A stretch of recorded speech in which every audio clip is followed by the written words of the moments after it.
അവരാൽ കഴിയുന്ന ദീപങ്ങൾ തെളിയിച്ച് ശരവണ ഭഗവാന്റെ അനുഗ്രഹ കൃപ കടാക്ഷങ്ങൾക്ക് പാത്രീഭൂതരാകുന്നതിലേക്ക് ഭക്തി ആദരപൂർവം സ്വാഗതം ചെയ്തുകൊള്ളുന്നു.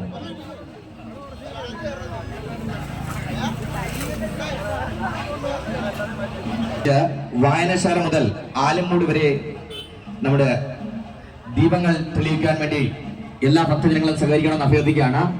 അവിടേക്ക് കമ്മിറ്റി അംഗങ്ങൾ എണ്ണയും തിരിയും എത്തിച്ചിട്ടുണ്ട്. ആലുംമൂട്ടിലേക്ക് നമ്മുടെ വായനശാല മുതൽ ആലുംമൂട് വരെയുള്ള ഭാഗങ്ങളിൽ ദീപം തെളിയിക്കുവാനായി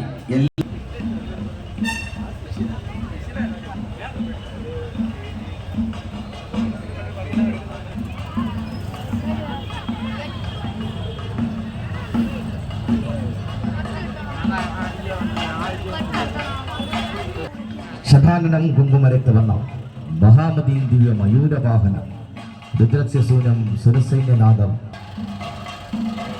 ഭക്ത ശ്രീ ശരവണ ക്ഷേത്രത്തിലെ തൈപ്പൂയം ക്ഷേത്ര കമ്മിറ്റിയും ചേർന്ന് അതിന്റെ ആ പന്തലിനകത്തേക്ക് പ്രവേശിക്കാതിരിക്കാൻ പ്രത്യേകം ശ്രദ്ധിക്കണമെന്ന് അഭ്യർത്ഥിക്കുകയാണ്.